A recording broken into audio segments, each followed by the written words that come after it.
Okay. That's good. You can handle a short, snowy runway on the outside.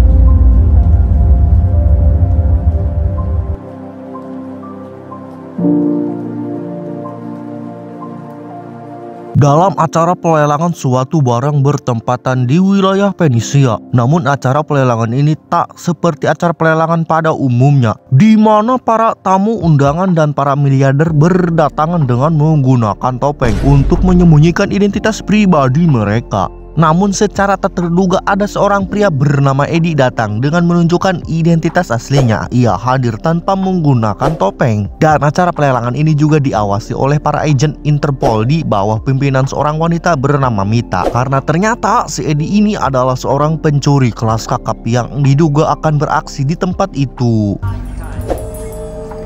And the friend's mom. Russ. Dalam acara pelelangan itu tak hanya menjual barang karya seni penuh filosofi, acara itu juga melelang sebuah NFT sekaligus menghadirkan seorang penciptanya yang bernama NA. NA juga menggunakan topeng tak menunjukkan identitas aslinya kepada halayak umum di sana. This will be generated from a live 30-second feed. Inspired by Vincent van Gogh, the digital artist, this mask will create the NFT. Setelah melihat kecanggihan barang yang dibuat NA itu, Eddie menawarnya dengan harga 20 juta dolar. Namun tak lama setelah itu, inilah yang terjadi.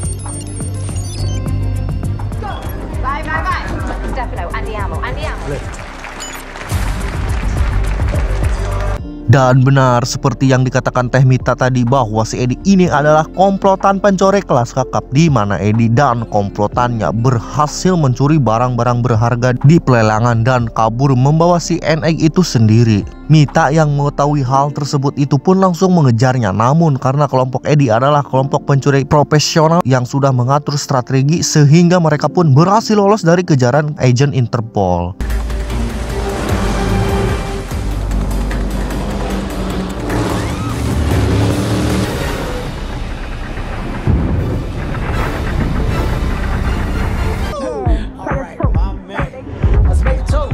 Kemudian sesampainya di kapal pesiar, kita diperlihatkan dengan wajah asli si NA, dan di sana Eddie juga menempati janjinya untuk membeli karya seni NA yaitu NFT. Entah apa maksud dan tujuannya Eddie membawa si NA ini, entah hanya untuk mengalihkan perhatian orang-orang di acara pelelangan. Dan siapakah NA ini? Apakah termasuk kelompoknya si Eddie atau apa? Entahlah. Mari kita simak saja sampai selesai. Oke, let's go, lanjut.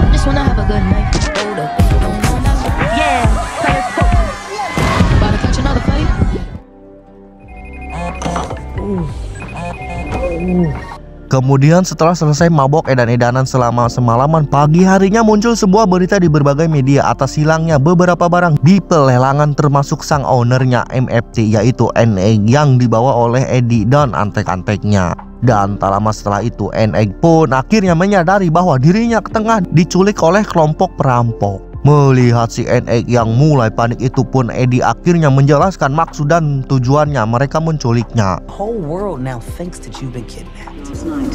And it's being reported the artist's own acclaimed American artist N8 is missing this morning following. Eddie kemudian menunjukkan sebuah lukisan kecil bergambarkan Mona Lisa yang awalnya hanya bernilai 25.000 dolar. Tetapi setelah berita pencurian lukisan itu tersebar ke seluruh dunia, barang tersebut akan menjadi lebih berharga hingga mencapai ratusan miliar dolar Amerika. Dan berkat Interpol dan beberapa berita di media yang menayangkan penculikan NA, semua NFT karya NA harganya melonjak pesat hingga sampai di harga 80 juta dolar. Tentu si gendut gendut sang pembuat barang itu pun girang bukan main mendengar karya hasil buatannya dibanderol dengan harga yang tak pernah ia bayangkan sebelumnya. Dan disinilah N8 mulai mengerti dengan maksud dan tujuan Eddie menculik dirinya. Dan setelah itu akhirnya si N8 dan kelompok Eddie pun bekerja sama dengan bagi hasil 40% untuk kelompok Eddie dari hasil penjualan NFT di pasaran.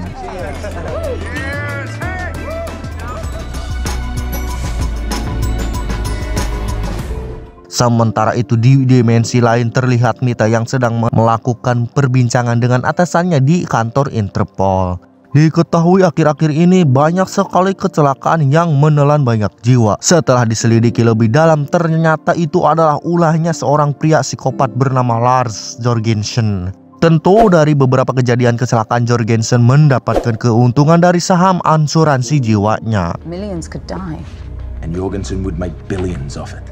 Kemudian si ketua mengatakan bahwa 3 hari yang lalu Jorgensen berkomunikasi bersama kelompok mafia peretas yang sedang merencanakan serangan besar-besaran yang akan menimbulkan banyak korban jiwa. Kemudian si ketua meminta Mita mengajak kelompok Eddie untuk bekerja sama untuk misi mereka selanjutnya menghadapi si Jorgensen. Dan ternyata si ketua meminta itu karena ternyata si Mita ini adalah mantannya si Eddie. Oh, ternyata ada udang di balik sempak.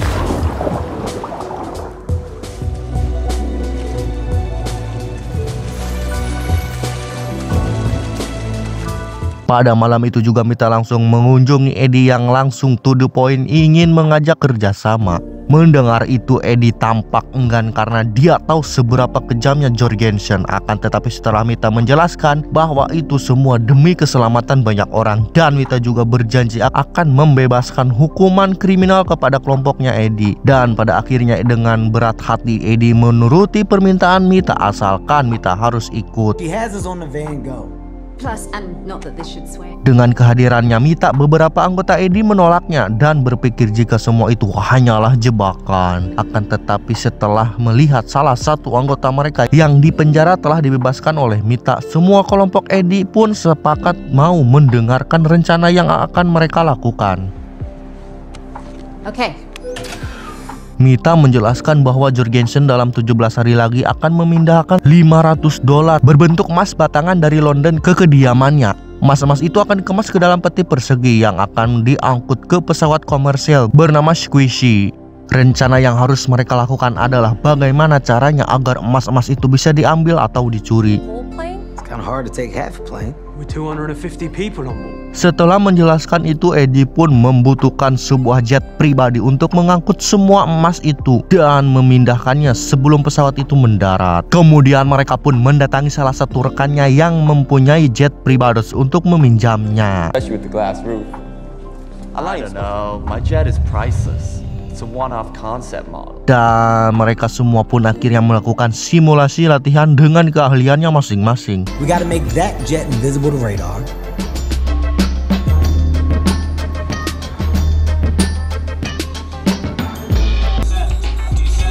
I keep getting caught. Find a way to get it close to an A380 this way. Luke? Yeah. Turn it up. Beberapa waktu kemudian muncul sebuah berita yang diindikasi perbuatannya Jorgensen. Demi mendapatkan keuntungan dari saham asuransi jiwanya, Jorgensen telah membanjiri seluruh kota di wilayah Madrid yang telah banyak sekali menelan korban jiwa. Namun hal tersebut tidak membuat Eddie dan CS-nya mengurungkan misi ini. Demi cuan dan kebebasan tetap gas lah.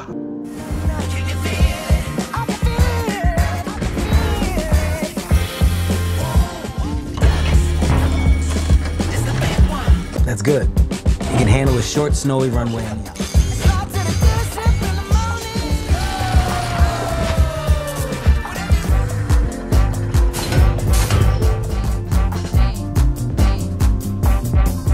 Singkat cerita, akhirnya hari eksekusi itu pun tiba. Terlihat di bandara London, Eddie dan beberapa kelompoknya berhasil masuk ke pesawat yang berisi si target dan emas-emas yang akan mereka ambil. Dan di tempat lain, anggotanya Eddie bernama Camilla sudah siap ready menerbangkan jet silumannya untuk terbang tepat berada di bawah pesawat yang menjadi target mereka.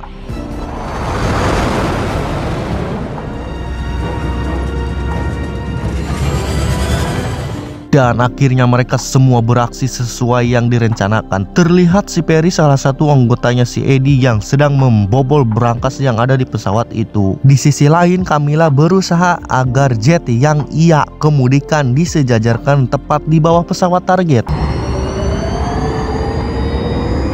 Dan terlihat sejauh ini misi mereka berjalan dengan lancar tanpa hambatan. Alhamdulillah, mungkin karena doa restu dari orang tua juga. Tapi banyak tidak nyatanya kedua anak buah sekaligus utusannya Jorgensen pun merasakan ada yang ganjal dengan situasi di pesawat tersebut. Sehingga kedua anak buah Jorgensen itu pun langsung mengambil tindakan cepat dengan mengemas barang-barang penting mereka, di mana mereka langsung merakit senjata api dan langsung menodong pramugari di sana agar mereka bisa masuk ke kokpit pesawat. Melihat hal tersebut terjadi tepat di hadapan Eddie dan Mita pun tak tinggal diam. Mereka langsung mencoba melumpuhkan kedua anak buah si Jorgensen kampret itu.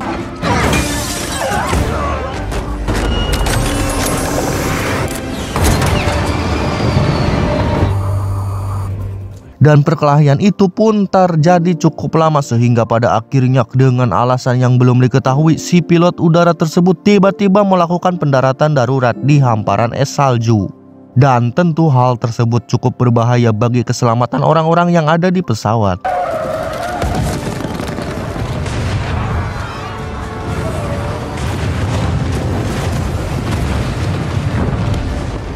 Dan akibat dari pendaratan darurat itu, keberuntungan pun berpihak kepada kedua anak buahnya Jorgensen. Jorgensen yang mengetahui hal itu pun langsung memerintahkan anak buahnya untuk membawa Eddie dan kelompoknya kepadanya. Dispose of him. I'm just not really a gun guy, so I get a little nervous. I mean, you could have your...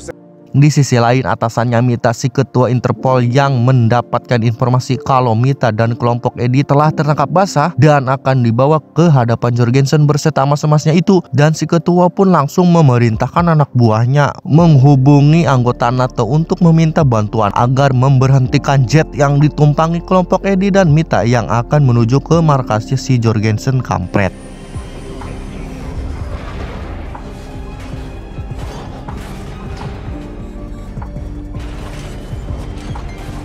Setelah pesawat jet NATO datang, hal tersebut membuat anak buahnya Jorgensen sedikit teralihkan perhatiannya sehingga memberi kesempatan bagi Eddie dan CS-nya untuk memberikan perlawanan.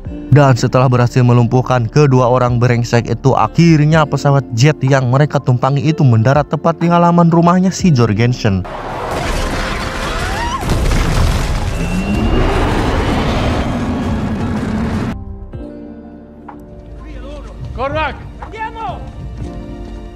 Jorgensen dan seorang petinggi lapiatan bernama Nurul langsung menghampiri Eddie, Mita, dan juga Camilla. Mengetahui salah satu dari mereka adalah anggota Interpol, saat itu juga Nurul menghentikan transaksinya dengan Jorgensen. Dak sieun kanyawan atuh dak. Jorgensen yang terkenal keji kayak psikopat itu pun dengan kejamnya menembak rekan kerjanya sendiri. Beruntung sebelum hal buruk terjadi kepada Eddie, beberapa kepolisian setempat datang ke tempat itu.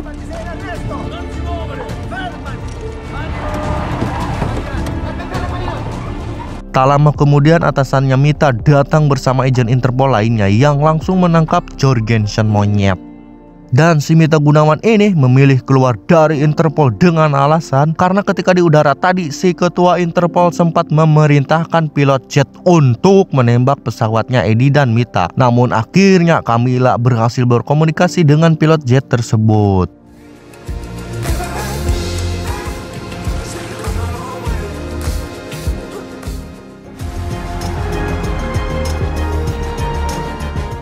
Beberapa waktu kemudian Eddie mengatakan hal di luar dugaan kepada Mita karena sebenarnya mereka telah mencuri semua emas milik Jorgensen. Emas-emas itu ditukar dengan emas-emas palsu yang sebelumnya sudah disiapkan oleh kelompok Eddie, dan kini Mita pun resmi bergabung dengan anggota Eddie dan film pun ya tamat.